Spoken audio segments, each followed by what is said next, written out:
یہ معلوم ہے ماہرین کے ذریعے سے کہ انسان پہلے اشاروں میں گفتگو کرتا تھا اور زبان ایک لمبے ارتقاء کے بعد وجود میں آئی جیسے کہ وہ آج ہے، لیکن اس کے برعکس قرآن مجید میں حضرت آدم گفتگو کرتے ہوئے نظر آتے ہیں. یہ کیسے؟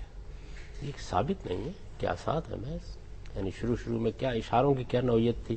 کیا اشاروں کی نوعیت وہ تھی جیسے ہاتھ سے بعض لوگ اشارے کرتے ہیں؟ ظاہر ہے کہ زبان کے وجود پذیر ہونے کے عمل میں بہت سی چیزوں نے حصہ لیا ہے. اشاروں سے ہم آج بھی گفتگو کرتے ہیں. یعنی اب بھی ہم جب گفتگو کرتے ہیں تو ہاتھوں کے ذریعے سے ہم چہرے کی اوپر نیچے کرنے کے ذریعے سے بہت سی چیزوں کا ابلاغ کرتے ہیں. تو اشارے تو ہمیشہ گفتگو کی حد تک زبان کا حصہ رہے ہیں، لیکن جو آوازیں نکلتی ہیں وہ آوازیں بامانی آوازوں کی صورت میں دوسروں تک پہنچتی ہیں. تو یہ بات جو ہے یہ کوئی ایسی بعیدہ قیاس نہیں ہے. اگر یہ کوئی چیز ایسی ہے بھی تو اس کے کیا شواہد ہیں، اس کے کیا دلائل ہیں، لوگوں کیسے معلوم ہوئی یہ بات؟ اس لیے کہ فاصل کا ریکارڈ تو یہ بتائے گا نہیں.